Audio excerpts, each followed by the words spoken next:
पुण्यवंत भावे घेता सज्जनांची नावे। नेघे माझी वाचा तुटे महालाभ फुकासाठी। विश्रांतीचा ठाव पायी संताचे भाव। नेघे माझी वाचा तुटी महालाभ फुकासाठी। तुका म्हणे पापे जाती संताची आज पेने घे माझी वाचा तुटी महालाभ फुकासाठी। पांडुरंगा करू प्रथम नमन। पांडुरंगा करू प्रथम नमन। हो सरी चरण संताचे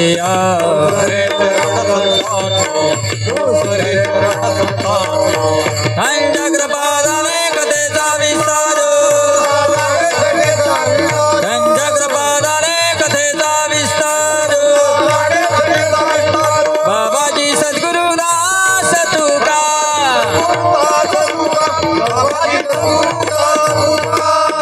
काय माझी वाणी मानलं संदास रंजव चित्तासे आपल्या।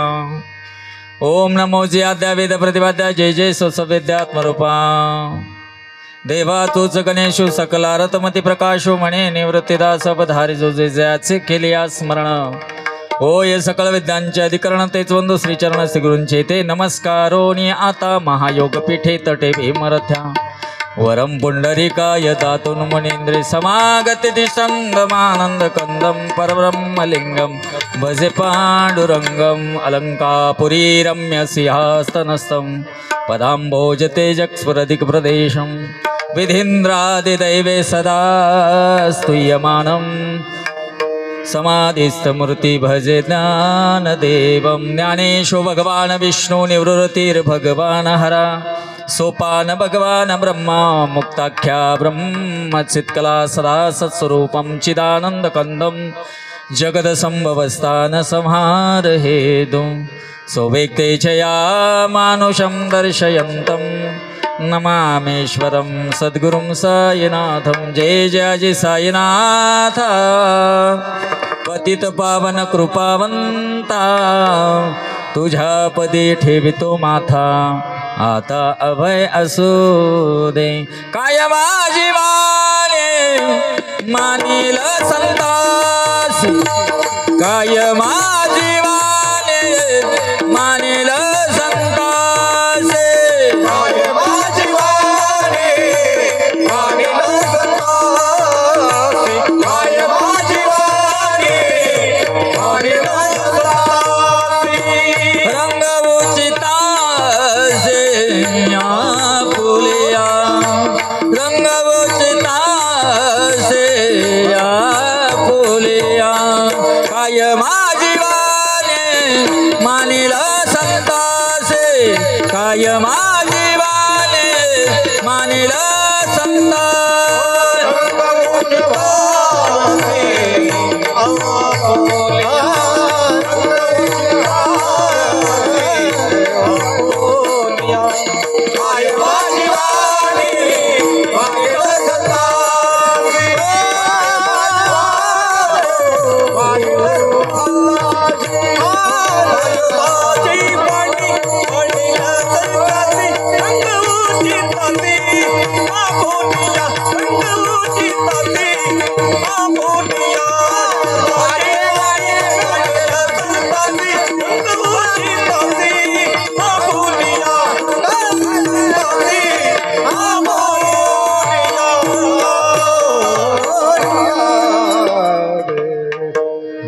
पुण्यवंत भावे घेता सज्जनांची नावे। निघे माझी वाचा तुटी महालाभ फुकासाठी प्रस्तुत। ज्या कारण निमित्तानं आपण आज या ठिकाणी संपूर्णच भाविक भक्तगण आप्तस्वकीय नातेवाईक जपे परिवाराशी संलग्नित झालेलो आहोत। सर्वांना कारण सर्वश्रुत आहे।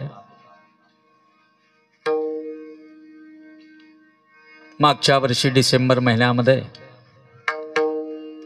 श्री ज्ञानेश्वर पालखी सोहळा श्री क्षेत्र शिर्डी ते श्री क्षेत्र आळंदी देवाची या सोहळ्यामध्ये वारकऱ्याचा जो एकनिष्ठ भाव असतो तो भाव समर्पित करून ज्ञानोबरायांच्या पवित्र आणि पावन असणाऱ्या समाधीशी एकरूप होण्याकरिता जी पावलं उचलली गेली त्या पावलांमध्ये पालखी सोहळ्यातील 8 पावलं ज्ञानोबरायांच्या चरणी लीन झाली. 8 बरोबर ना? 4 महात्मे संजीवन स्वरूपाचे जे ज्ञानोबराय आहेत त्या संजीवन तत्वामध्ये एकरूप झाले आणि त्या तत्वामध्ये श्री क्षेत्र कणकुरी गावाचे एक आदर्श व्यक्तिमत्व म्हणण्यापेक्षा उत्तम शेतकरी, उत्तम व्यावहारिक जाण असलेले, अतिशय कष्टाळू, मनमिळावू आणि जेही पैलू गृहस्थाश्रमामध्ये शास्त्रानं सांगितलेले जे आहेत ते त्यांच्या स्वभावात होते असे ब्रह्मलीन वैकुंठ सुखनिवासी हरिभक्तीपरायण भाऊसाहेब नाथाजी पाटील जपे यांच्या पुण्यस्मरण विधीच्या निमित्तानं आपण आज या ठिकाणी एकत्र आलेलो आहोत. प्रसंग अतिशय दुःखद होता, अनाकलनीय तो प्रसंग होता आणि त्या प्रसंगाला सामोरं जात असताना वर्षभरामध्ये ज्यांच्या हृदयामध्ये भाऊसाहेब महाराजांनी कुठेतरी हृदयात जागा ठेवलेली आहे त्या प्रत्येकाला दर दिवसा आठवण नाही आली तर नवल आहे. असा एक थोर महात्मा आम्ही गमावलेला आहे. आणि महात्मा या नावानंच की ज्यांची खऱ्या अर्थानं गेले दिगंबर ईश्वर विभूती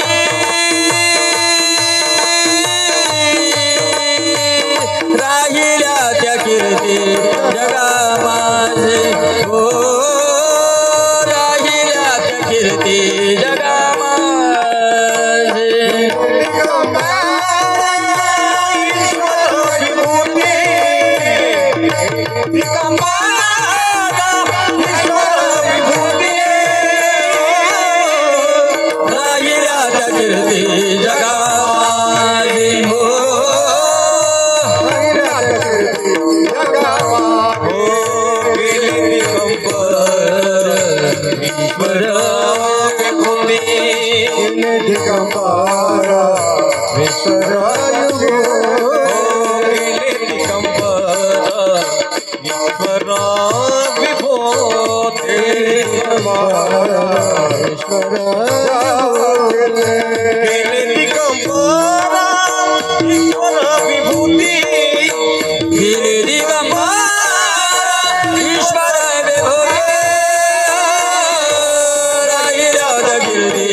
राहिल्या त्या कीर्ती जगा माझी. खऱ्या अर्थानं नाव ठेवून गेले महाराज. सर्व भागाला परिचित असणारे कणकुरी असेल, निमशिवडी असेल, क्षेत्र डोराळे असेल, आजूबाजूची सर्वच गावं घ्या, परंतु सर्व गावामध्ये एक आवडीचा शब्द त्यांना पदवीमधून मिळाला होता, समाजानं दिला होता. प्रत्येकजण त्यांना इंदोरीकर महाराज म्हणायचे. गोड स्वभाव होता, मनमिळाऊ होते, सर्व हितेशू होते आणि मातीतला माणूस होता. विशेष म्हणजे मातीतली माणसं जी आहेत ना ती देह जो आहे तो देह मातीत मिसळवतात पण मातीला सोनं करून जातात. विठ्ठल विठ्ठल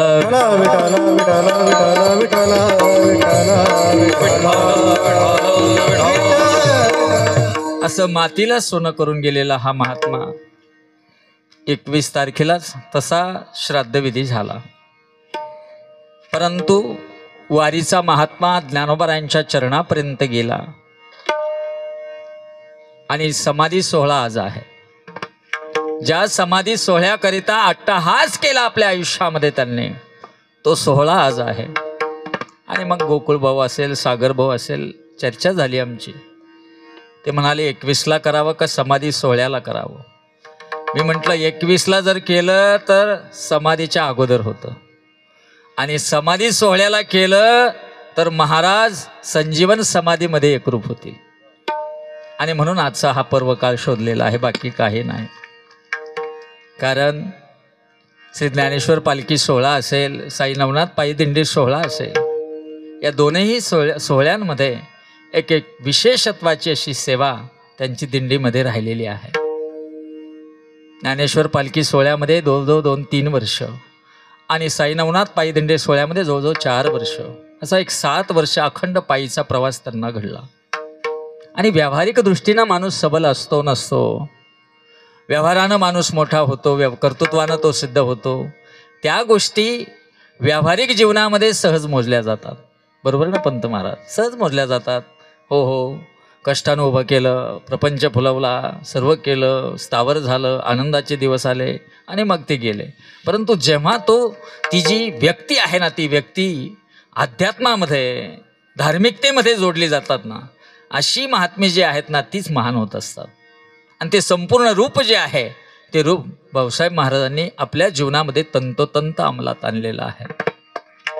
1960चा जन्म, त्यावेळेचा भाग आपण दुर्लक्षित भाग होता. शेतीसाठी जरी म्हणाल तर त्या वेळेच्या काळानुसार आपण शेती करत होतो, आणि मोठनाड्याची ती शेती ती करत असताना, कष्टानं जीवन सजवत असताना, शेतीतलं जेवढं आहे तेवढं प्रपंचाला लावून देखील प्रपंच पूर्वीचे भागत नव्हते. त्याच्याकरता काहीतरी जोड पाहिजे. व्यावहारिक जीवनामध्ये तुम्हाला जर मोठं व्हायचं असेल तर काहीतरी एक जोड व्यवहाराला जोडावी लागते. आणि म्हणून सावळवेरच्या सोमय्यांच्या कारखान्यामध्ये अनेक दिवस ऊसतोड केली. मग ऊसतोड केली. ऊस तोडणी म्हणजे कष्ट तर खडतर जीवन आहे, आणि तेही जीवन करत असताना, आपल्या परिवाराशी संलग्नित होत असताना, जबाबदाऱ्या अंगावर घेत असताना, कष्टाला परिपूर्ण न्याय देत असताना 81 मध्ये विवाह झाला. गंगा भागीरथी वारुबाई यांच्याशी विवाहित झाले.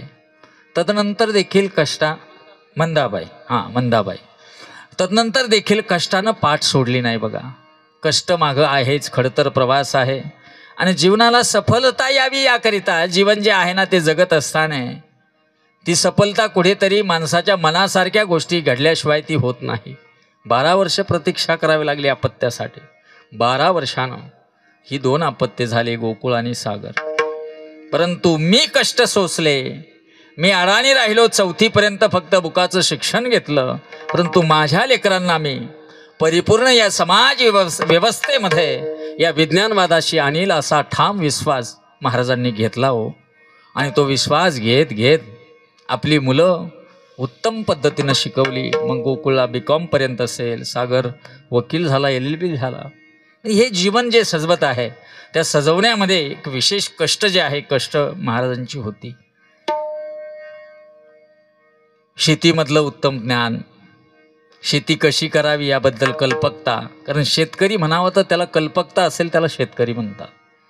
उगा जे पिकतं वातावरणानुसार ते पिकवत बसून शेती करण्यापेक्षा कल्पकतेनं शेती केली तर माणूस व्यावहारिकदृष्ट्या सबल होतो. आणि ती भूमिका महाराजांची होती. त्या भूमिकेतनं परिसरामध्ये त्यांचा एक विशेष असा शेतकरी वर्ग जोडलेला होता. मग जिकरीचं आणि विशेष कौशल्याची जी कामं आहेत शेतीतली, ती ठराविक लोकांनाच भगवंत देत असतो. आणि त्यामध्ये घास टाकणे आहे, कांद्याचं बी टाकणं आहे, एक कसोटीचं जीवन आहे ते. मी लहान होतो तेव्हा आमच्या वडिलांना म्हणलो होतो, काय अवघड आहे ते घास टाकायचं, आणा इकडे मी टाकतो.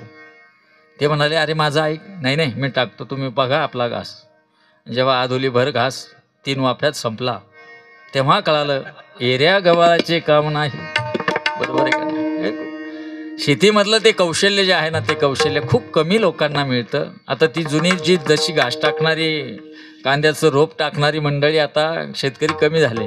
परंतु त्या काळामध्ये या परिसरामध्ये कोणाला घास टाकायचा असेल, कांद्याचं बी टाकायचं असेल तर त्यांनी महाराजांकडे यावं, महाराजांनी सर्व कामं सोडून त्या शेतकऱ्याच्या मदतीला जावं. एक संलग्नता होते. आणि ते करत असताना त्यांच्या व्यावहारिक जीवनाला समृद्ध बनवण्याकरिता एक नात्यागोत्याचं एक सख्य असावं लागतं. कारण नात्यागोत्याचं सख्य असलं ना, माणूस यशाच्या पायऱ्या लवकर चढत असतो.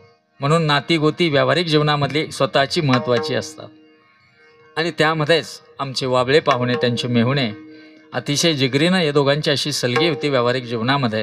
आणि एकमेका सहाय्य करू अवघे धरू सुपंथ या न्यायानं या प्रपंचाला त्यांनी बळकटी देत देत देत आता जे जीवन आहे ना, ते जीवन जगत असताना येथे उपकारासाठी आले घर जा वैकुंठे. अध्यात्म जे आहे ते अध्यात्माच्या वाट्यालाही ते पहिल्यापासून धार्मिक वृत्तीचे असल्या कारणानं ते लागले आणि पताका त्यांनी खांद्यावर घेतली. ज्ञानोबा तुकाराम जय जय राम कृष्ण हरीचा गजर करत आळंदी असेल, पंढरी असेल, या वाऱ्या नेमाच्या वाऱ्यानं चुकता झाल्या. एकंदरीत जर हा जीवनपट पाहिला तर एक गृहस्थाश्रमी माणसाला उत्तम जीवन कसं जगावं याची तंतोतंत बांधणी त्यांनी आपल्या आयुष्यामध्ये नकळत केली. नकळत करणं महत्त्वाचं. कळून तर सारेच करतात, ऐकून कीर्तन ऐकून तर परमार्थाला लागतील भरपूर, परंतु न कळत जे उपजत आहे, आपण आता काय केलं पाहिजे, आपण कोणत्या भूमिकेत आता जगलं पाहिजे, याची खऱ्या अर्थानं जी जाण आहे ती जाण ही अशी महात्मे मंडळी ठेवतात. आणि ती जाण त्यांनी ठेवली. राजकारणापासून ते 4 हात लांब राहिले, एवढं भाग महत्त्वाचा आहे. सलगीचं जीवन जे आहे, सलगीची माणसं आहे ती मात्र जोडण्याचं काम केलं. आणि जेव्हा ही अकल्पित असणारी घटना घडली तेव्हा संपूर्ण तालुका हळहळ. म्हणजे काय, अतिशय भयानक असणारा तो प्रसंग होता. आम्ही घटना घडल्यानंतर एक 20-25 मिनिटातच पंत आलो होतो तिथे, आहे ना. ती त्यावेळीची जी स्थिती पाहिली ते थरकाप उडवणारी होती. सर्वांच्या मनस्थित्याचे विचित्र झाल्या होत्या. असं भयानक घडलंच कसं, घडलंच कसं, घडलंच कसं, याची उत्तरं अजून लोक शोधत आहेत. त्याचंही उत्तर मी तुम्हाला आज देणार आहे की का घडावं असं. आपण तर देवाच्या वाटेला आहोत. मग देवाच्या वाटेला जर आहोत तर मग हे असं घडणं म्हणजे मग देवाचं आमच्याकडे लक्ष नाही का, माऊलीचं आमच्याकडे लक्ष नाही का, जिनं विश्वामध्ये माऊलीचं रूप घेतलेलं आहे त्या आईनं असं कोपावं का. अनेक प्रश्न निर्माण झाले. नवे नवे अनेक लोकांनी टोचलं सुद्धा आम्हाला. जेव्हा आम्ही परिसरात वावरायचं, बरे काय दिंडी पाहिली, कुठे गेले होते तुमची माऊली, कुठे गेलता तुमचा विठोबा, असं का व्हावं. जर एवढा सिद्धाचा परमार्थ होता, अशा घटना घडल्या म्हणजे नेमका देव आहे की नाही. अनेक पद्धतीची बोलणी त्यावेळेस आपण खाल्ली. अनेक म्हणजे माणसं डिप्रेशनमध्ये गेले होते. परंतु त्याचं एक उत्तर आहे बघा. काही घटना ह्या जेव्हा घडतात ना, त्या घडणाऱ्या घटनेमध्ये एक भूमिका असते. ईश्वराचं बोलावणं आणि स्वतःच्या हातानं भगवंतापाशी जाणं याच्यामध्ये फरक आहे बरं का. अपघातामध्ये 2 प्रकार मोडतात. अपघातात आपण स्वतःहून चुकीनं घडलेल्या घटना अपघात आहे. परंतु चूक नसताना ते आपल्यावर लादलेलं जातं ना, ते लिखित असतं. लिखित आहे ते. तिथे लिखित शब्दच वापरावा लागेल का देवानं हा प्रवास करत असताना, अहो ह्या व्यावहारिक घटनेचं एक निमित्त आहे हो. तुम्ही आम्हाला फक्त भगवंताने एक निमित्त करतो भूमिकेमध्ये, परंतु त्याला जे साध्य करायचं ना, तो साध्य केल्याशिवाय राहत नाही का. अशी ही 4 महात्मे असावीत की त्या महात्म्यांना पुण्यवंत ही उपमा असावी. आणि ती पुण्यवंत उपमा असल्या कारणानं जर तुमचं कार्य समाप्तीला आलेलं आहे तर तुम्ही इथे थांबूनही उपयोग नाही. आणि अशा अकल्पित असणाऱ्या अपघातानं तो प्रसंग आपल्यावर ओढवला. आपण एक जीवदृष्टीनं त्याकडे जर पाहिलं तर आपल्याला धक्का बसला, परंतु भगवंताच्या न्यायाच्या दृष्टीनं पाहिलं तर त्याच्या योजनेमध्ये कोणताही बदल नाही आहे. विठ्ठल विठ्ठल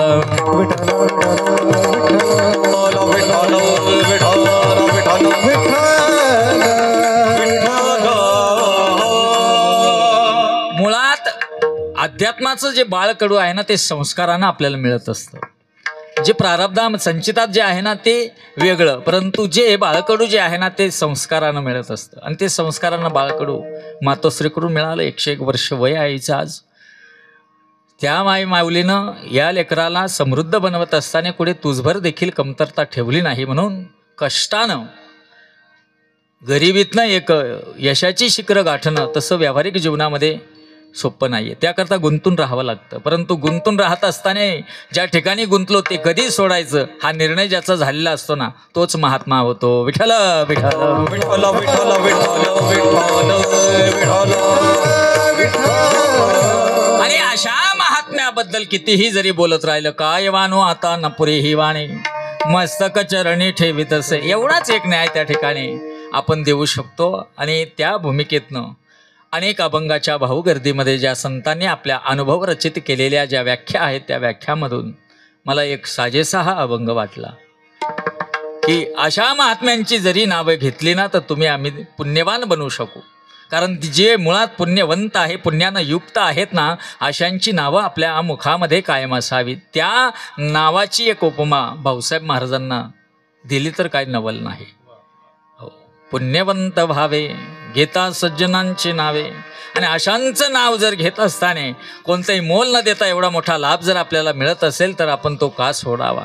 भूमिका तुकोबारायांची आहे का अशांच्या चरणावरती खरं आपण विश्रांतीला पाहावं, समाधान पावावं, विसाव्याला जावं आणि या संतांचा धावा करत बसावं. आणि अशांचा जरी धावा केला ना तरीही आपल्या जीवनामध्ये घडलेलं जे अकल्पित असणारं पाप आहे ना ते एका क्षणात जळून जाईल एवढी ताकद अशा महात्म्यांच्या नावामध्ये असते. आणि ती खऱ्या अर्थानं नाव सार्थकी लावलं आणि नाव सार्थकी लावून या मृत्यू लोकामध्ये एक अजरामर व्यक्तिमत्व केलं. का पुण्यवंत म्हणावं? बघा, ज्या वाटेला ज्या ठिकाणी ती घटना घडली अशी कोणती दिंडी नसेल, असा कोणता वारकरी नसेल त्या ठिकाणी नम्र झाला नसेल. प्रत्येकजण येऊन थांबून दर्शन घेऊन पुढे जात होता. का? कारण गेलेले जे महात्मे आहेत ना ते निश्चितच आम्ही चाललो त्या वाटेनं परंतु आमच्यापेक्षा पुण्यवंत आहे. आणि म्हणून अशांचं स्मरण आम्ही का न करावं, अशांचं दर्शन आम्ही का न घ्यावं, कारण अशाच दर्शनानं आम्हाला माऊली मिळणार आहे. म्हणजे ज्ञानोबरायांचा आणि आपला संबंध जोडण्याचं महत्त्वाचं कार्य या महात्म्यांच्या हाती त्या वाटेला येऊन गेलेलं आहे. एवढं मोठं दान ज्ञानोबरायांनी याच चौघांना दिलं. विठ्ठल विठ्ठल विठ्ठल विठ्ठल विठ्ठल विठ्ठल.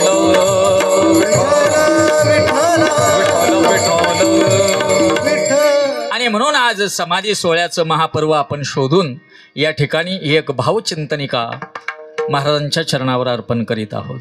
ही भावचिंतनिका आहे. आपला जो भाव आहे, आपला जो मूळ आपल्या भावना आहेत त्या भावना त्यांच्या प्रती व्यक्त करण्याचा आजचा हा दिवस आहे. श्राद्ध, त्याला आपण ढोबळ मनाने म्हणतो श्राद्ध.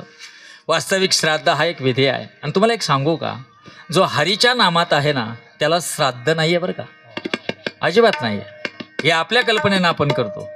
कारण जो ईश्वराच्या नामात लीन झालेला आहे तो जो जीव आहे ना तो जीव भगवंताच्या नामातच एकरूप झालेला असतो. अंतकालेच मामेव स्मरणयुक्ता कलेवरम य प्रयांती स्मद्भाव यात्ती नाट्यश्रेय संशय घ्यायचं काम नाही आहे. जो आलेला जो जीव आहे ना तो जीव निश्चित भगवंताच्या स्वरूपाला जाऊन प्राप्त झालेला असतो. तरीही आम्ही एक व्यावहारिक परंपरा जी आहे ना परंपरा ती चालवत असतो.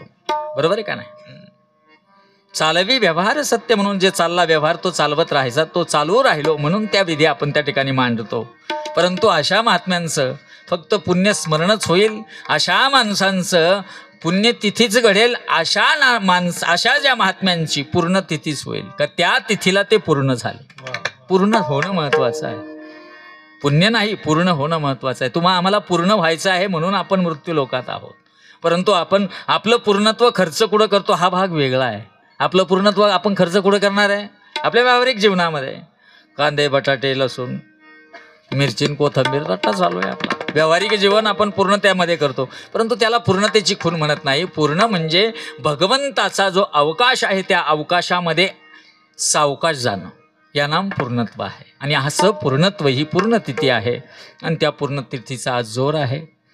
आज ज्या समाधी सोहळ्यामध्ये आज लाखो लोक तल्लीन झाले आहे आळंदी देवाची या ठिकाणी, त्या ठिकाणचं भगवंताचं गुणानुकीर्तन आणि भाऊसाहेब महाराज ज्या नामामध्ये गुंतून गेले होते ते गुणानुकीर्तन सारखंच आहे. बरोबर आहे का नाही? आजही श्रद्धेनं जर आपण ज्ञानोबरायांच्या त्या पवित्र आणि पावन असणाऱ्या संजीवन समाधीला सदैव अंतकरणानं कान लावले तर रामकृष्ण हरी रामकृष्ण हरी मनतील ज्ञानेश्वर राम कृष्ण हरी राम कृष्ण हरे म्हणतील ज्ञानेश्वर राम कृष्ण हरे राम कृष्ण हरे म्हणतील ज्ञानेश्वर राम कृष्ण हरे राम कृष्ण हरे म्हणतील ज्ञानेश्वरांच्या समाधीमधून ज्ञानेश्वरांच्या समाधीमधून निघतील मंजुळ स्वर रामकृष्ण रामकृष्ण हरे म्हणतील ज्ञानेश्वर रामकृष्ण हरी रामकृष्ण हरे म्हणतील ज्ञानेश्वर रामकृष्ण हरी रामकृष्ण हरी म्हणतील ज्ञानेश्वर रामकृष्ण हरी रामकृष्ण हरी म्हणतील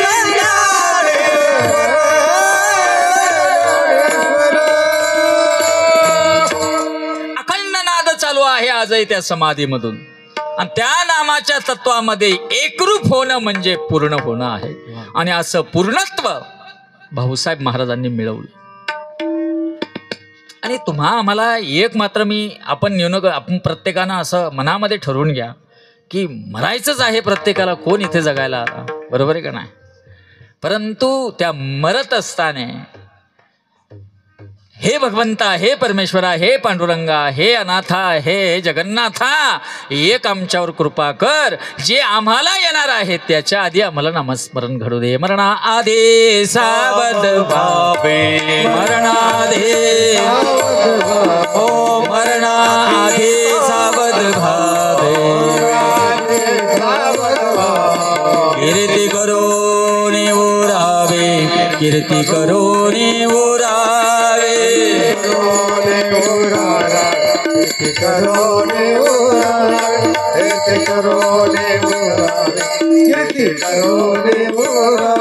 मरणा आधी सावध व्हावे कीर्ती करून उरावे कीर्ती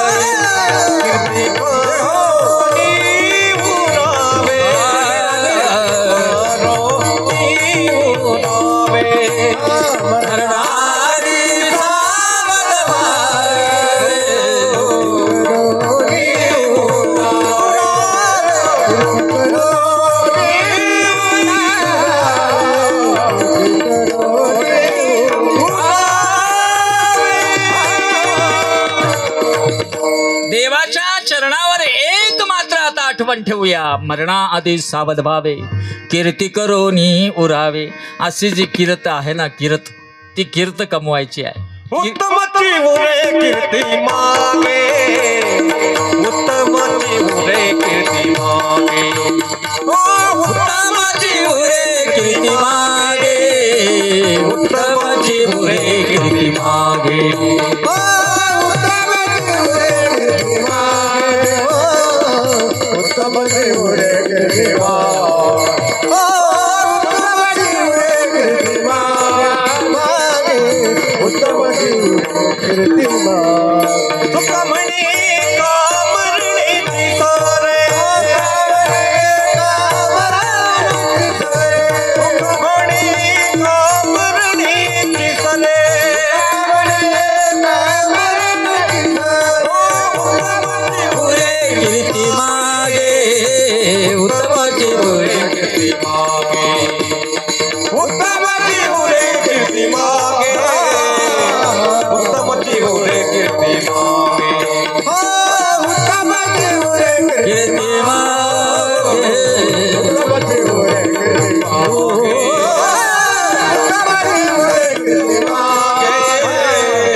उत्तम चौरे कीर्ती मागे. तुकोबरायांचं सप्रमाण आहे हे की माणसाच्या जीवनामध्ये ते शिल्लक राहतं ना, ते आपल्याला लिहून ठेवायचं आहे. आपण कीर्ती नाही घडवत, आपण कीर्त लिहित बसलोय. बरोबर ना? कीर्त घरी प्रत्येकाच्या आहेत ना कीर्त. हो, प्रत्येकाच्या जीवनामध्ये कीर्त असते. देणं, आवक जावक, आवक जावक.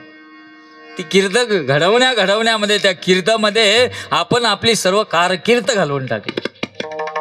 परंतु त्याच्याही अलीकडे एक शब्द आहे कीर्ती. तर त्या कीर्तीकडे आपल्या जीवनात आपण लक्ष देत नाही. आणि ती कीर्ती जी आहे ना ती आपल्या हातात आहे. आपण ती घडवू शकतो, आपण ती वाढवू शकतो आणि आपण ती जगाला देऊ शकतो. जगाला देण्याकरता जी आहे तिला कीर्ती म्हणतात. आणि अशी कीर्ती भाऊसाहेब महाराजांनी आपल्या जीवनामध्ये घडवली. आणि म्हणून जीवनाचा जो अर्थ आहे तो परमार्थातनं शोधणारी अशी मुक्त महात्मे त्या याच कारणाकरता आम्ही वैकुंठवासी आलो यासी कारणासी.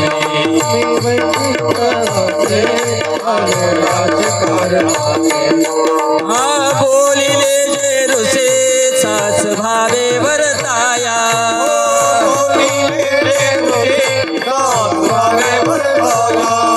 झाडू संतांचे मार्ग, झाडू संतांचे मार्ग, झाडू संतांचे मार्ग, झाडू संतांचे मार्ग, झाडू संतांचे मार्ग, झाडू संतांचे मार्ग.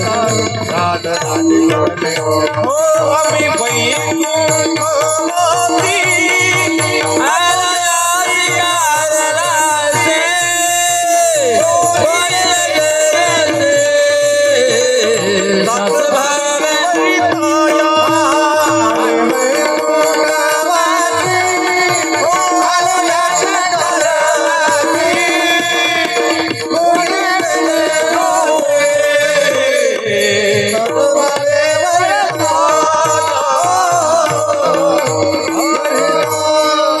आम्ही वैकुंठवासी आलो यासी कारणासी बोलले जे ऋषीचाच भावे व्रताया. असे हे दुर्मिळ महात्मे आहेत का ते दुर्मिळ महात्मे या कारणाकरता या मृत्यू लोकात आले. कार्य ठरलेलं आहे त्यांचं. हे बघा, जे जिथून आले ना ते तिथे जे पोहोचतात ना ते खऱ्या अर्थानं संत आहेत.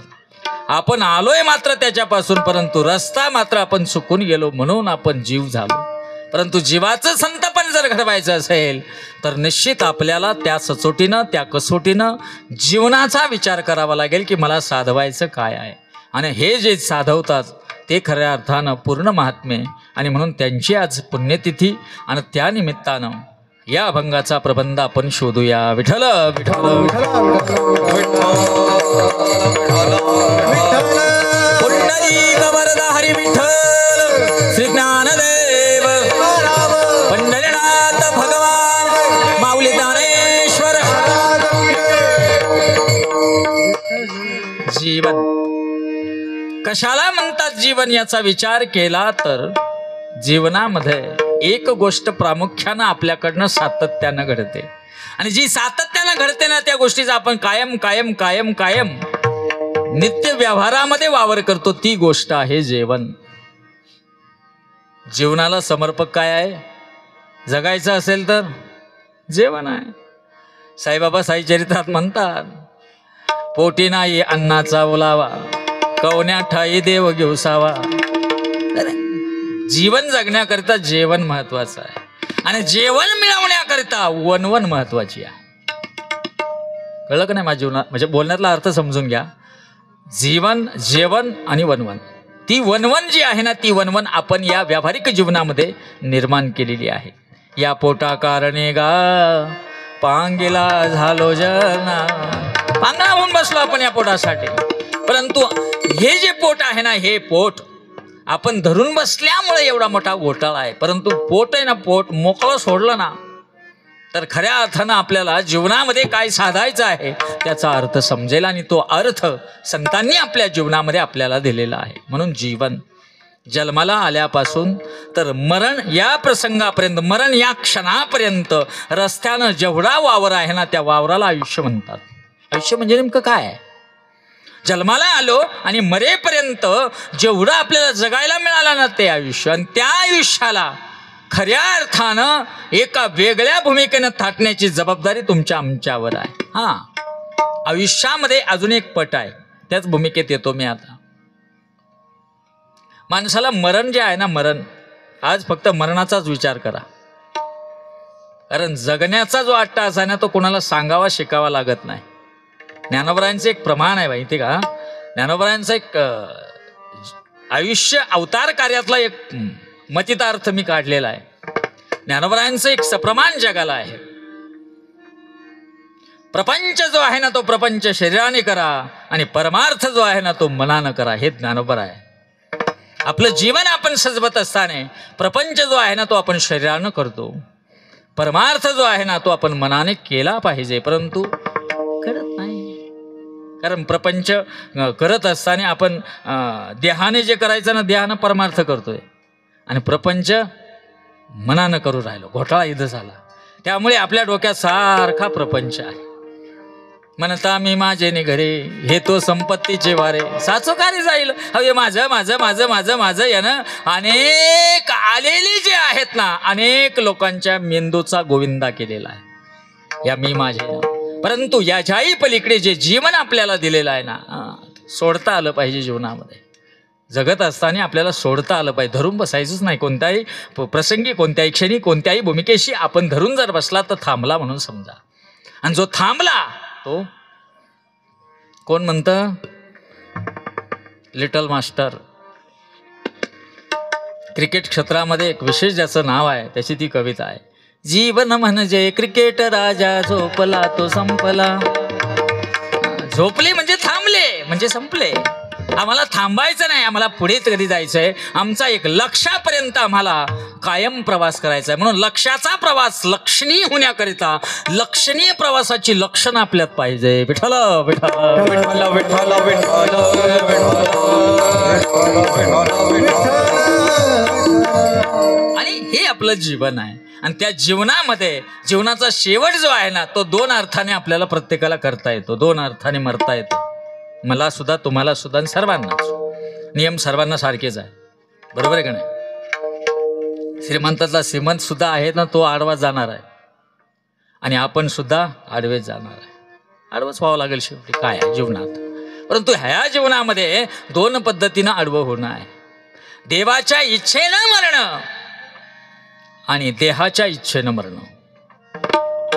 भूमिका लक्षात घ्या जीवनाच्या.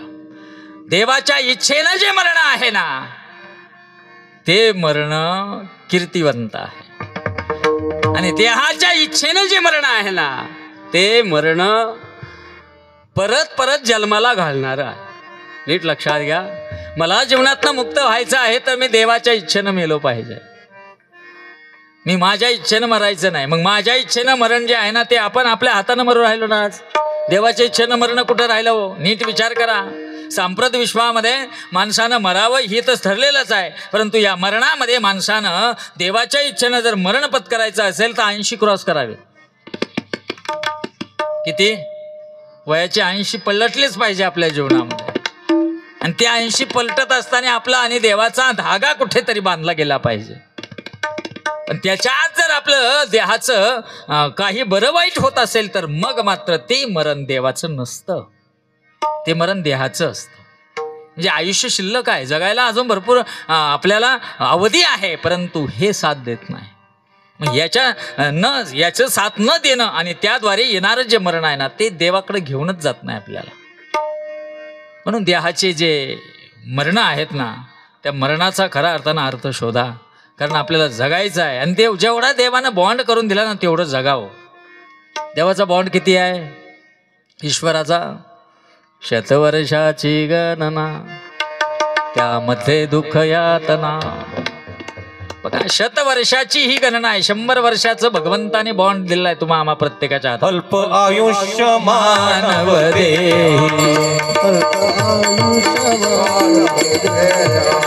शत गणे ते अर्धरात्र खाई,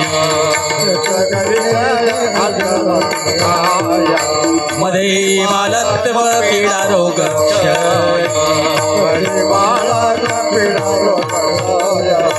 काय भजनाची उरले ते पाहे.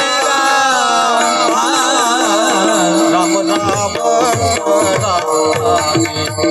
राम भजनाची उरले ते पाहे.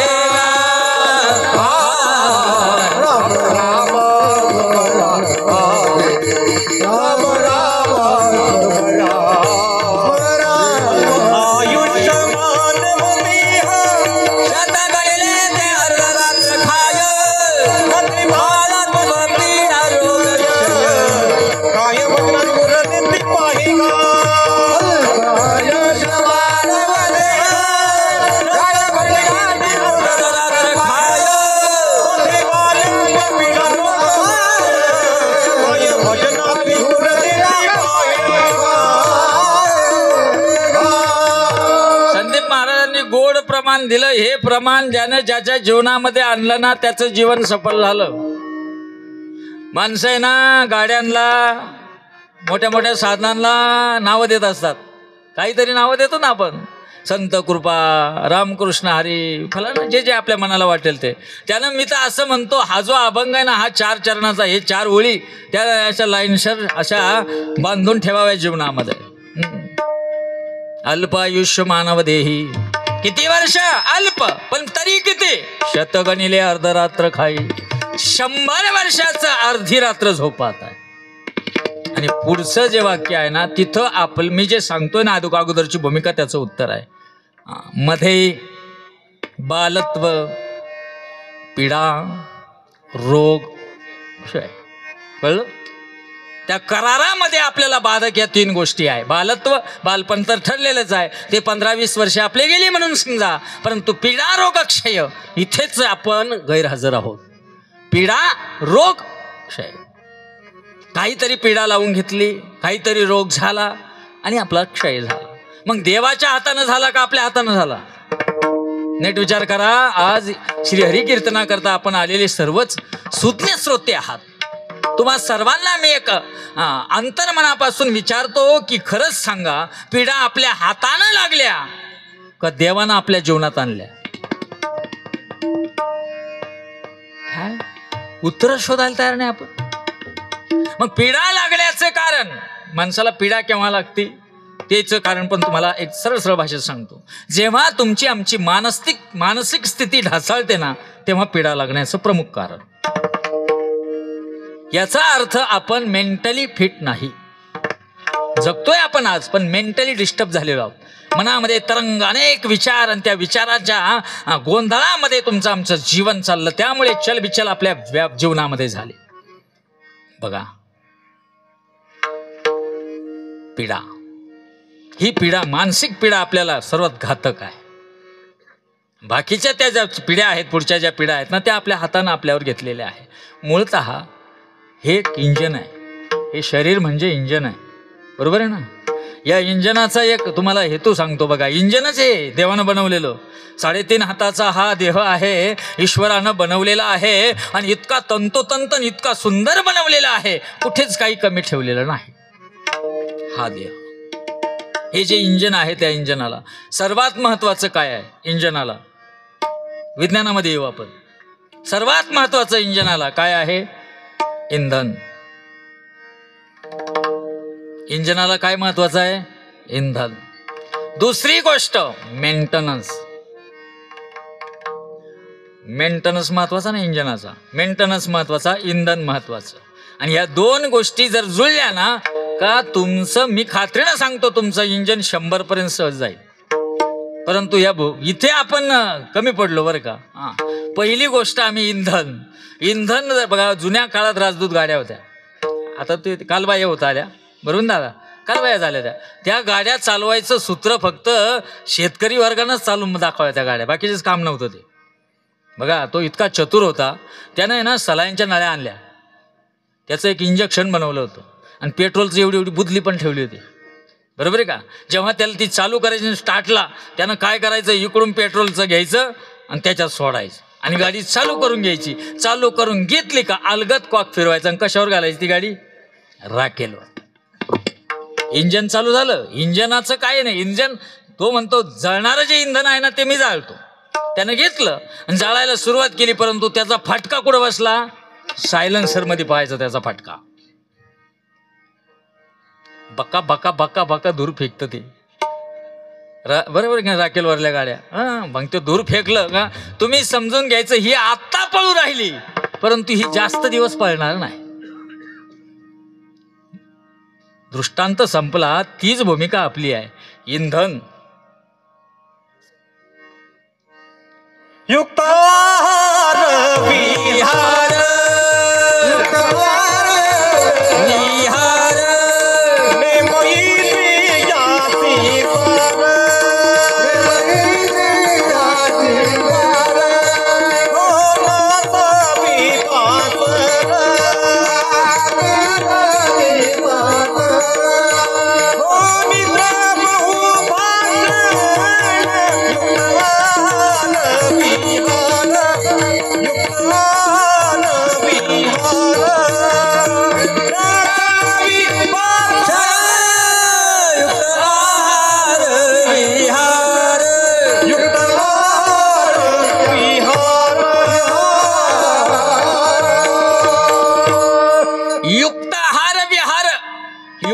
म्हणजे योग्य आणि पाहिजे तेवढाच, याला युक्त आहार म्हणतात.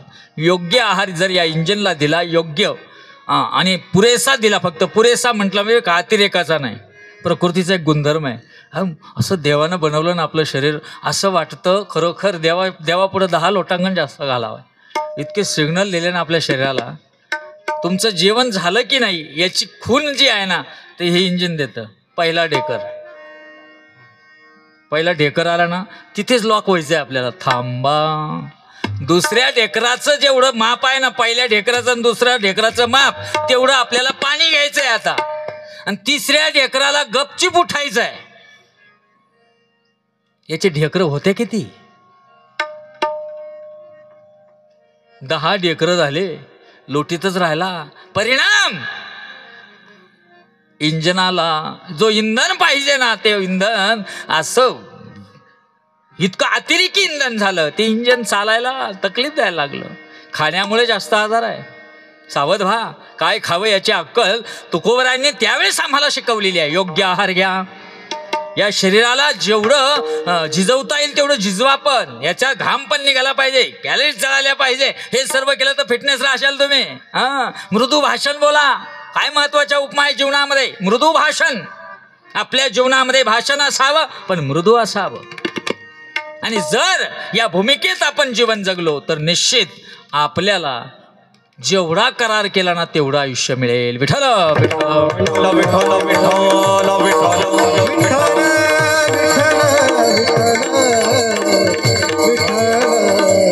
म्हणून जेवण खानपान महत्वाचं. दुसरी गोष्ट, परत इकडे यायचं बरं का, बरोबर अभंगाचा संदर्भ आपल्याला तिथे जोडायचा. बरोबर याच्याकडे आपण लक्ष ठेवलं. योग्य आहार घेतला, योग्य विहार, जास्त झोपू नये. मृदू भाषण कायम आपल्या मुखात पाहिजे. मितभाषी आपण पाहिजे. कोणाच्याही भावना दुखवायच्या नाही, अतिरेकानं कोणाला बोलायचं नाही, आणि कोणाचं हिसकून पण घ्यायचं नाही. मला एक सांगा, आत्तापर्यंतचा इतिहास सांगतो मी तुम्हाला. ॲव्हरेज बांधावर जास्त निघतं का शेताच्या मध्यभागी? हो,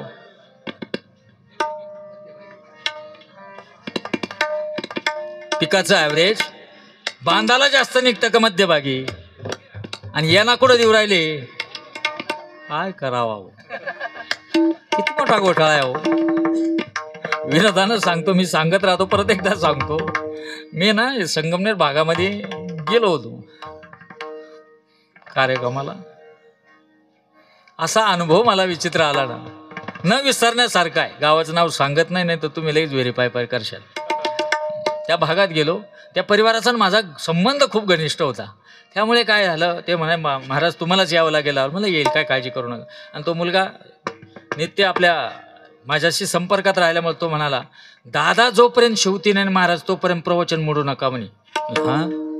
मला वाटलं चालेल, कारण आता बहुतेक आपल्याकडे काय घडतं, अंतकालेच मामेव स्मरण ताकल्यावरून या प्रयांचे मतभाव या, आणि ते असे होते ते तसे होते. शिवला का? हो, 10 मिनिटात चालले.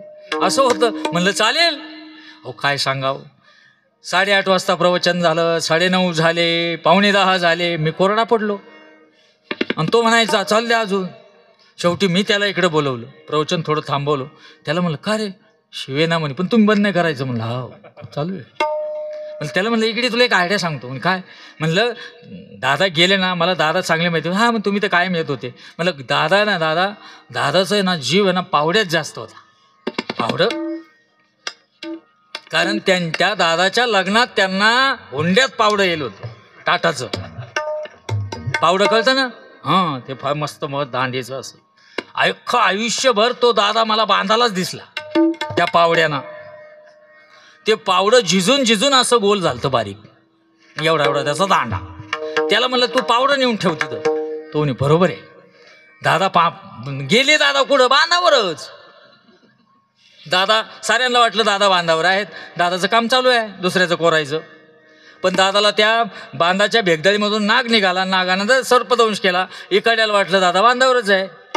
सकाळपासून दादा तिथंच आहे, दादा तिथं पाहायला गेले म्हणून दादा उताने पडले होते. मग तिथंच गेले म्हणून म्हणलं ते पावडं आण. तरी शिवनं ते. मग त्याला परत बोलवलं, जाऊन सांग म्हणलं तिथं, दादा तुमचा वारसा मी पूर्ण पद्धतीनं चालवीन. गेलं ते आणि ते म्हटलं तिथं. दादा काळजी करू नका, तुम्ही जे कार्य करत होता, महान कार्य करत होता, तुमचा वारसा अविरतपणे मी पुढे शिवलं ना. हा जीव आपला जीवनाचा काय कामाचा, ज्याच्यात नको ना त्याच्यात गुंतलो आपण. हा जीवन आहे ना, जीवन एकदाच आहे. मनुष्य जन्मान मोल रे, मिट्टी में ना रोल रे, अब जो मिला है फिर ना मिलेगा, कभी नहीं कभी नहीं कभी नहीं रे. जन्म अनमोल रे, मिट्टी में ना रोल रे, अब जो मिला है फिर न मिलेगा, कभी नहीं कभी नहीं कभी नहीं रे. तू संत संग में आया कर, गीत प्रभु के गाया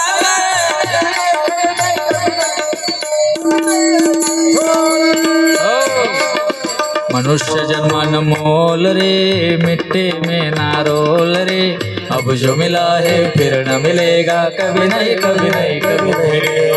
काय घेऊन बसला दादा या जीवनामध्ये, मतलब का संसार है, इसका क्या इतबार रे, संभल संभल कर रखना कदम, तुम फूल नहीं अंगार है. हे जीवन आहे आपलं. अरे या जीवनामध्ये नकोच हे, जेवढं मिळालं त्यात संतुष्टी जर ठेवली ना तर आपल्या जीवनाला आकार आहे. आम्ही विसरत नाही हो, जे आपल्याला विसरत नाही म्हणजे काय, ज्या भूमिका बघा.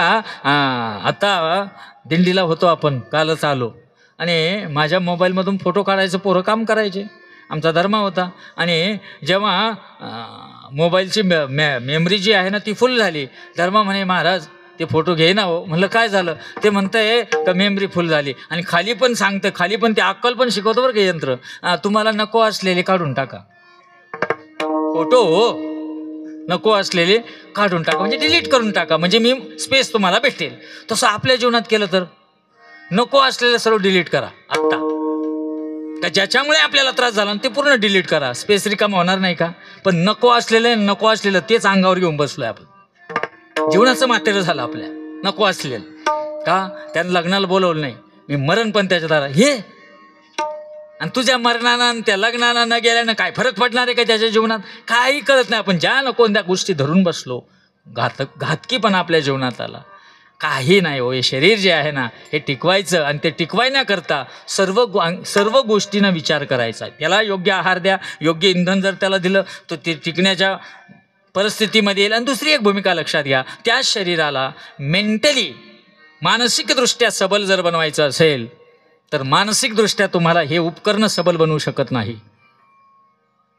हे काय सबल बनवणारचे लक्षण हे माणसाला चक्रमात काढणारी लक्षणं आहेत.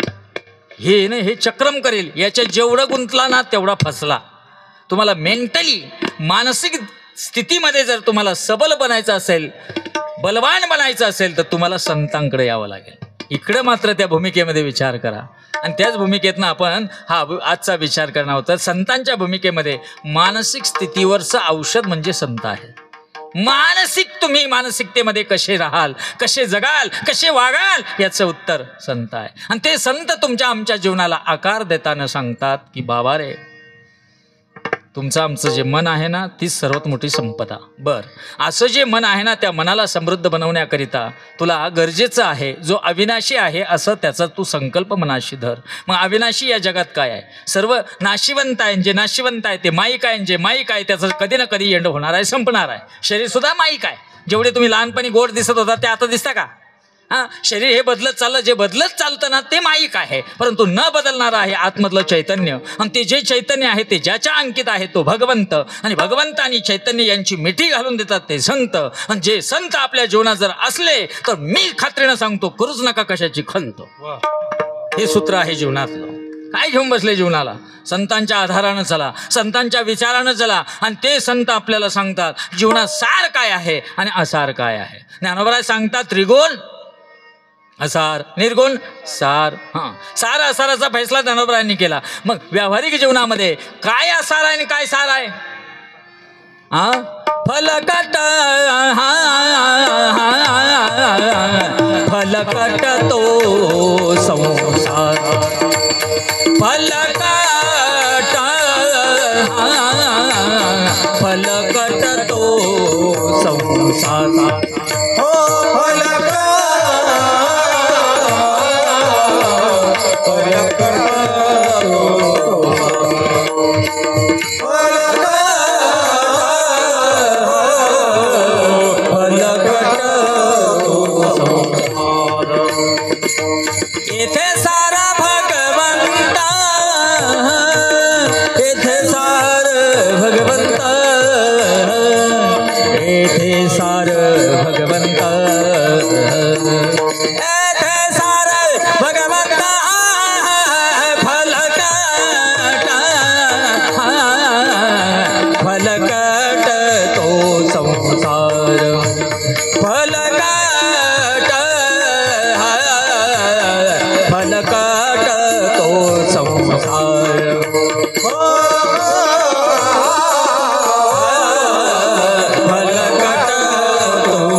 भटतो संसार येते सार भगवंत.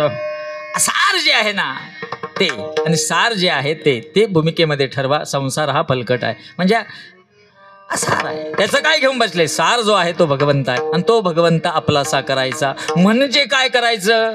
नुसतं देवापाशी जाऊन देवाला आवडणं असं देवाचं देवपण नाही आहे. देवाचं देवपण तेव्हाच आहे जेव्हा देवाचं देवपण आपण अनुभवत असताना देवपणामध्ये एकरूप होऊन जाऊ, त्याला देवपण म्हणतात. आणि असं जे देवपण आहे ते देवपण आपल्या जीवनामध्ये आपण मिळवायचं, ते मिळवणं म्हणजे पुण्य आहे. पुण्य म्हणजे नेमकं काय आहे. पुण्य पुण्य पुण्य पुण्य सारे बसले आपण पुण्य पुण्य घेऊन. पुण्याच्या भूमिकेमध्ये पुण्याच्या व्याख्याही शास्त्रामध्ये अनेक पद्धतीने केल्या गेलेल्या आहेत. तुमचं कोणतं कार्य कराल त्याच्यातनं तुम्हाला पुण्य मिळेल. कोणत्या क्वालिटीचं मिळेल हा तुम्ही जे पुण्य करत आहात त्यावर अवलंबून आहे. पुण्य आपण द्रव्यदान देतो पुण्यच आहे, आपण अन्नदान करतो पुण्यच आहे, आपण वस्त्रदान करतो पुण्यच आहे, आपण बाकी काही गोष्टी दान करतो. दान हे कलियुगात सर्वात पुण्य कमवण्याचं सर्वात मूळ साधन आहे, मूळ सूत्र आहे. ते अस्त्र आपण वापरलं आपल्याला पुण्य मिळेल. पण असं जे पुण्य आहे ना ते पुण्य क्षती होण्याचं पुण्य आहे. हे पुण्य कमी पण होऊ शकतं, अनबॅलन्स होऊ शकतो आपण या पुण्याच्या आधारावर जगायचं म्हटलं तर. कारण जेवढं पुण्य आपल्याकडे असेल ना तेवढं इकडला जर बाजू जर पकडली, इकडली पापाची बाजू आहे आणि ती जर जास्त बळकट होत गेली तर इकडलं पुण्य कमी होत चालतं. ते पुण्य कमी झालं का तुमच्या व्यावहारिक जीवनामध्ये तुम्ही अनंत अडचणीला गुरफटून धारातीर्थी पडू शकतात. एवढं भयानक आहे. म्हणून पुण्याचं गाठोडं आहे ना ते कायम न सरणारं असावं. मग न सरणारं पुण्याचं गाठोडं कोणत्या भूमिकेत मिळेल आपल्याला. न सरणारं पुण्य आपल्याला कोणत्या पद्धतीनं मिळेल तर न सरणारं पुण्य जे आहे ना ते पुण्य मिळवण्याचं एकमेव साधन आहे. तुम्ही संतांच्या आचारावर, संतांच्या विचारावर जेव्हा आरूढ व्हाल आणि संत सांगतील त्या भूमिकेत जगाल तेव्हा ते पुण्य कधी कमी होत नाही. विठ्ठल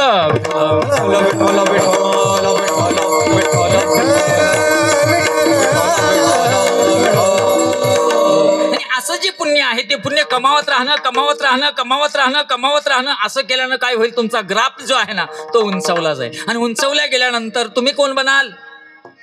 तुम्ही एका स्थितीमध्ये जाऊन तुम्ही परिपूर्ण बनाल, व्यापक बनाल. त्या पुण्याचा ठेवा जितका तुमच्याकडे आहे का त्याच्यातून थोडा जरी काढला ना तरी काही कमी पडत नाही.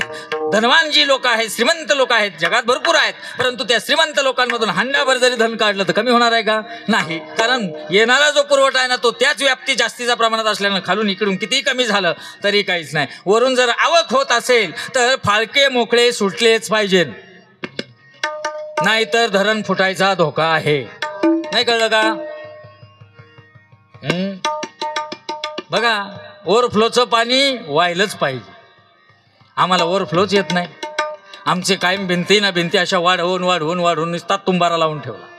मग त्या तुंबाराचा स्फोट होतो तुम्ही मरून गेल्यावर. ते घ्यायचं आणि खायचं आणि ते वाटायचं मग ते गेलं वाटवं झालं. त्यापेक्षा पुण्य करा. त्यापेक्षा काय करा, आपलं पुण्य करण्याकरता आहे ना गेट कायम गेटवर बटणं ठेवा. थोडं सोडित राहा. जर ते केलं ना तर पुण्य घडेल. परंतु संतांच्या सहवासामध्ये आलं तर मग त्या पुण्याला घडणार आहे. म्हणजे बघा ही पुण्य थोडं कमावणं आणि पुण्य कमावत पुण्याचे धनकरी होणं. पुण्याईची श्रीमंती जेव्हा तुमच्याकडे येईल तेव्हा पुण्याईच्या श्रीमंतीनं तुम्हाला एक उपमा लागेल. तुम्ही कोण आहात. एवढं पुण्य श्रीमंती तुमच्याकडे आली या पुण्याईची तर तुम्हाला एक पदवी आहे, पुण्यवंत. वंत म्हणजे युक्त, परिपूर्ण आहेत, कमीच नाही. किती जरी घेतलं कमी केलं तरी विटेवरी ज्याची पाऊले समान तोची एकदान शुरादाता. एवढं आहे का त्याच्यातलं किती जरी घेतलं तरी ते सरत नाही. त्याला पुण्य म्हणतात. आणि अशी पुण्यवंत जी आहेत ना ती पुण्यवंत महात्मे या भूलोकात अनंत आहेत. एक नाहीये, अनंत आहेत. कारण पुण्यवंत महात्मे या विश्वात आहे म्हणून देवाला किंमत आहे. ना तर देवाला कोण विचारतो. मतदाता आहे म्हणून उमेदवाराला किंमत आहे. मतदाताच नसेल तर ह्याला विचारतो कोण. तसंच हे आहे. पुण्यवंत बघा, तो जो पुण्यवंत आहे ना, तो पुण्यवंत इतका युक्त आहे ना, मग असा जो पुण्यवंत अनेक महात्म्य आहेत आणि त्या महात्म्यांनी त्या पुण्याईचे गाठ पर्वताचे पर्वत उभे केलेले आहे. आणि असे पर्वत केव्हा उभे राहतात, जेव्हा ती महात्मे देवासाठी आणि देवासाठीच जगतात आणि आपलं जीवन देवामध्येच समर्पित करतात, तेव्हा ते पुण्यवंत होतात. आणि अशी पुण्यवंत महात्मे ज्या भूलोकावर आलेली आहेत, त्या पुण्यवंत महात्म्याचं एकदा जरी नाव घेतलं ना, तरी आपल्या जीवनामध्ये इतका आमूलाग्र बदल होतो. त्या भूमिकेतला बदल जो आहे, तो बदल तुकोबराय पहिल्या चरणात सांगतात. पुण्यवंत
असे जे महात्मे आहेत त्यांचं नाव घेऊन आपण सज्जन व्हा. सज्जन व्हायचं, पुण्य कमवायचं म्हणले सज्जन व्हावं लागेल. आणि सज्जन होण्याकरिता नीती धर्म मूल्य याचं तुम्हाला आम्हाला तंतोतंत पालन करावं लागेल. आणि हे तंतोतंत पालन जर आपण केलं तर निश्चित त्या पुण्यवंतांचं नाव घेऊ, त्या सज्जनांची खऱ्या अर्थानं नावं आपल्या कायम मुखात जर असेल तर भक्तीचा मार्ग जो आहे ना, तो भक्तीचा मार्ग सुलभ आणि सुखकर होईल. आणि अशांचं नाव घेण्याकरता जिजाऊ कोणाचे नावं घेऊन उगाच कशाला मोठंपणा उगाच दाखवायचं. हां, नावं त्यांचीच घ्यावी. अनेकाची स्तुती आम्हा नेनो ब्रह्महत्या तुकोबराय म्हणतात.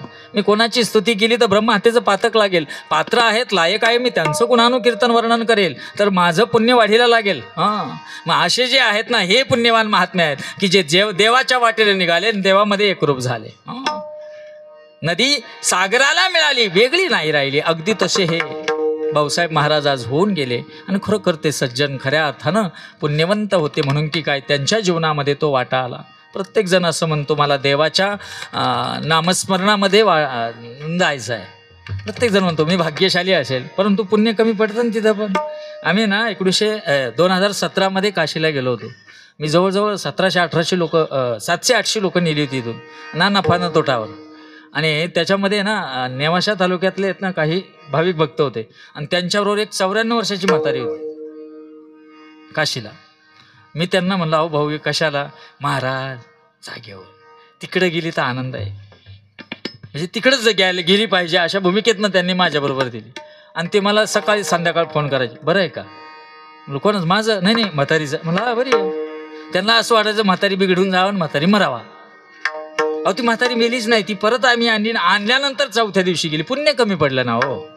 पुण्य वाटा भरपूर असेल तरच क्षेत्राच्या ठिकाणी मरण येईल ना, क्षेत्राकडे जाताना मरण येईल ना.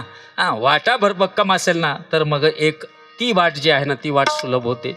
आणि अशी ज्ञानोबरायांची ही भक्तीची जी वाट आहे ना त्या वाटेला आमचे भाऊसाहेब महाराज गेले आणि त्या वाटेनं जात असताना त्यांनी खऱ्या अर्थानं ते पुण्य कमावलं. मग अशांचं गुणानुकीर्तन करायला मनस्वी मला तरी आनंद आहे. का? नेघे माझी वाचा तुटी, नेघे माझी वाचा तुटी, हो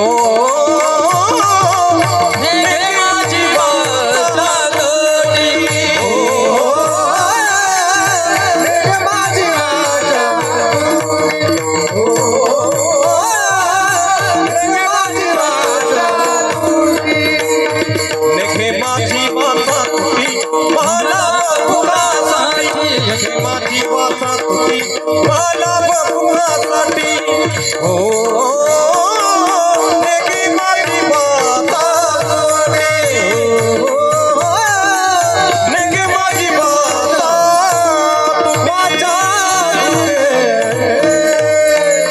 नेघे माझी वाचा तुटी महालाभ फुकासाठी. एवढा लाभ आपल्या जीवनामध्ये या महात्म्यांचं नाव घेत घेत जर आपल्याला मिळत असेल तर असं नाव घेऊन पुण्यवंत होणं कधीही चांगलं आहे. कारण अशी जे महात्म्य आहेत ना हे पूर्ण महात्म्य आहेत, हे देवाच्या स्वरूपाला जाऊन लीन झालेली आहेत की जे कारणानं आले त्या कारणापर्यंत गेले. आता इथे एक भूमिकेत असं महत्त्वाचं शेवटचं सांगतो, 5 मिनटं घेतो शेवटचे. बघा ही जी महात्म्य आहेत ना ही महात्म्य, आता महाराजांचं वय 63 होतं, 63व्या वर्षी त्यांचं निर्माण झालं या वाटेनं. मग तसा जर महाराज तुम्ही म्हणता त्या गणितात जर विचार केला तर त्यांचं आयुष्य जवळजवळ 37 वर्ष शिल्लक होतं. तरीही तुम्ही म्हणतात ते गेले म्हणजे ते त्यात स्वरूपात जाऊन मिळाले. तसं नाही आहे ते. काही महात्म्य हे फक्त देवापर्यंत जाण्यासाठी, देवापर्यंत जाण्याचा रस्ता सुलभ व्हावा याकरिता आणि देवामध्ये एकरूप व्हावं याकरिता चाललेली असतात. त्यांना योगभ्रष्ट म्हणतात. आणि अशी जी योगभ्रष्ट महात्म्य असतात ना त्यांना हे देवाच्या वाटेचं, देवासाठीचं जे जीवन आहे ना ते मिळतं, फावतं. म्हणून तेवढं आयुष्यात तेवढं त्यांनी काम, जेवढं आपल्याला त्यांच्या जीवनात त्यांना करायचं होतं ते कार्य करून त्यांनी पावले, भगवंताच्या मूळ स्वरूपात एकरूप झाले. आणि असे जे महात्म्य आहेत ना ते पायी संतांच्या भाव, ते जे आहे ना त्यांचा भाव जो आहे ना तो संतांच्या चरणावर असतो. का संतांच्या चरणावरच माणूस विश्रांत पावतो, विसाव्याला पावतो, शांत होतो. कारण संतांचे चरण असे आहेत ना, भवनदीचा झाला तारा तुमच्या या उत्तरा प्रसाद. ती जी संत भेट आहे ना ती भेटच खऱ्या अर्थानं जीवनात महत्त्वाची आहे. आणि ती भेट आपल्या जीवनामध्ये भाऊसाहेब महाराजांनी कमावली, मिळवली.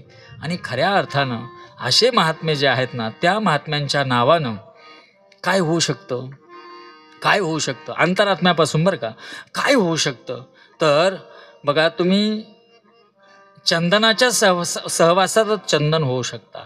आणि ते चंदन सहवासात आलेलं चंदन ते इतरालाही जर तुम्ही चंदन आहे, तुम्ही सहवासात गेले, चंदनमय झाले, परंतु तुमचं झालेलं चंदन इतरांच्या सहवासात गेलं तर BSCचा वास येईल का? कसा वास येईल? चंदनाचाच येईल, कारण गुणधर्म त्याचा ते सोडत नाही. म्हणून असे पुण्यवंत महात्मे जे आहेत ना, त्यांच्या नावाचा किती तुम्ही जप करत राहिला तर त्याचा फायदा, पाप जाळून टाकण्याची क्षमता त्या नावामध्ये आहे. आणि म्हणून तुकोबराय शेवटच्या चरणात म्हणतात, तुका म्हणे पापे, तुका म्हणे पापे, आय तुका म्हणे पापे, तुका म्हणे पापे, हो तुका म्हणे पापे, तुका म्हणे पापे, तुका म्हणे पापे, तुका म्हणे पापे. जाती संताची याद दे, जाती संताची याद दे, एक माझी वाचा तुझी, एक माझी वाचा तुझी, एक माझी वाचा तुझी, एक माझी वाचा, एक माझी वाचा तुझी, एक माझी वाचा, एक माझी वाचा तुझी, एक माझी वाचा तुझी.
ज्ञानराज माऊली तुकोबा. ज्ञानेश्वर माऊली ज्ञानराज माऊली ज्ञानेश्वर माऊली ज्ञानराज माऊली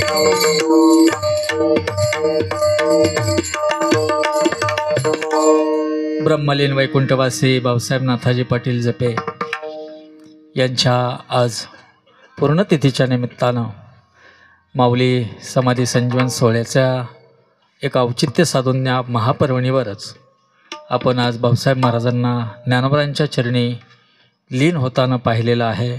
साहजिकच एक जिव्हाळा, एक व्यावहारिक जीवनाचा दृष्टिकोन या भूमिकेमध्ये मात्र काही गोष्टी आपल्याला अतिशय वेदनादायक ठरतात आणि सहजच त्या परिवाराला त्यांच्या नसल्यानं खूप आज त्रास आजही होतो आहे किंवा एवढ्या वर्षभरात तो पदोपदी त्यांना जाणवलाही असेल. गंगा भागीरथी वारुबाई नाथाजी पाटील जपे या त्यांच्या मातोश्री या मायमाऊलीनं अगदी उत्तार वयात शेवट आपल्या लेकराचा असा दिवस बघावा तसा व्यावहारिक दृष्टीनं तो क्लेशदायक आहे, परंतु स्वीकारावं लागतं. मी अगोदरच सांगितलं, ही महात्मे त्या कारणाला आले त्या कारणाने निघून जातात. दोनही सुपुत्र उच्च शिक्षित आहे. गोकुळ असेल, आमचे सागरभाऊ असेल, सागरभाऊ तो वकिली करतात. एक समाजामध्ये कायद्याचं विशेष असं ज्ञान त्यांना आहे. त्या भूमिकेमध्ये त्यांची भूमिकाही ते उमटवत आहे. गोकुळभाऊ तर आम्हा वारकऱ्यांशी संलग्नित आहे आणि या दिंडीसाठी पण साई नवनाथ पायी दिंडी सोहळ्यासाठी एक भरीव प्रकारचं त्यांचं योगदान आम्हाला मिळालेलं आहे, लाभतं आहे. आणि इथून पुढे ती सेवा अविरतपणे महाराजांच्या नावरूपाला साजेल अशी ती चालू ठेवणार आहे. तसेच लक्ष्मण श्रीपत पाटील वाबळे हे त्यांचे मेहुणे की ज्या कडीला त्यांनी त्या ठिकाणी जोडून ठेवलं. तसेच निकिता असेल, विहान असेल, हे नातवंड आहेत, बरोबर ना. आणि असा एक समग्र परिवार आणि त्या परिवारातनं हा महात्मा आज भगवंताच्या संतांच्या चरणावरती कायमचा एकरूप झाला. निश्चितच दुःखमय जीवनाचा तो एक कडा आहे, परंतु तो स्वीकारून पुढे आपल्या जीवनामध्ये आपल्याला जावं लागेल. आणि खरोखर आज ज्ञानोबरायांच्या पवित्र आणि संजीवन समाधीमध्ये भाऊसाहेब महाराज लीन झाले यात नवल नाही. आज या कीर्तनाकरता विशेषत्वानं गोड असा सात संगतीचा जो अलंकार मला लाभला, आज मी खरोखर धन्यवाद देतो. आमचे अविनाश महाराज असतील, गायनाचार्य आमचे हरिभक्तीपरायण संदीप महाराज असतील, मृदुंगाचार्य म्हणण्यापेक्षा मृदुंग गंधर्व ज्यांना आपल्या परिसरात उपमा आहे असे आमचे राहुलजी महाराज शिंदे असतील, आमचे मृदुंगाचार्य अतिशय गोड ज्यांचा मृदुंगावर हात आहे आमचे चंदू महाराज असतील, तसेच आमचे गायनाचार्य पंत महाराज विष्णुपंत महाराज असतील, आमच्या साई नवनाथ पायी दिंडी सोहळ्यातील सर्व वारकरी असतील, ज्ञानेश्वर पायी पालखी सोहळ्यातील सर्व आमचे बाल वारकरी मंडळ असेल, आमचे सुपेकर नाना असतील, आमचे इंगडे नाना असतील, आमचे साधूबाबा असतील, छबुनाना असतील, बाकी सर्वच मंडळी या ठिकाणी आणि सर्व तुम्ही जे समोर आहे ते विशाल जे भाऊसाहेब महाराजांच्या सलगीत त्यांनी तुम्हाला असं बांधून ठेवलं, राजकीय स्वरूपातील, धार्मिक, सामाजिक क्षेत्रातील आज सर्वच बहुमान्यवर तुमच्या चरणी मी अशी विनंती करतो पांडुरंग परमात्म्याला की हे पांडुरंगा, हे ज्ञानदेवा, आमच्या महाराजांना तुझ्या चरणी अखंड असंच लीनत्वाचं जे स्वरूप आहे ते स्वरूप प्रकाशमान करत राहा. तसेच आजची ही कीर्तनाची जी सेवा आहे ज्यांनी या ठिकाणी संग्रहित करून ठेवले असे आमचे ज्ञानयोग ना वारकरी विचारधारा, हा वारकरी विचारधारावर तुम्हाला हे संपूर्ण कीर्तन पाहता येईल. त्या चॅनलला सबस्क्राईब करा. आपली लेकरं आहेत, आपली लेकरं जगामध्ये मोठे होऊ द्या. त्याचे पाहत बसण्यापेक्षा असे आपले स्वरूपातले असे चॅनल जे आहेत त्या चॅनलच्या माध्यमातून ही लेकरं या लेकरांना एक स्फूर्ती देण्याचं काम तुम्ही या अनुषंगानं करा. गोड अशी साऊंड सिस्टीम आपली तुम्हालाही धन्यवाद देतो.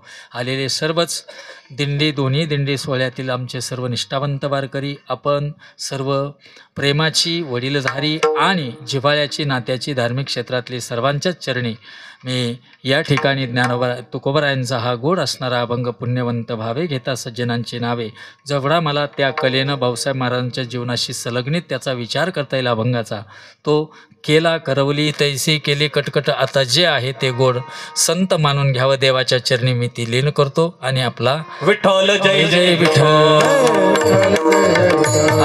बोलिले कुरे वेळे वाकुळे वगैरे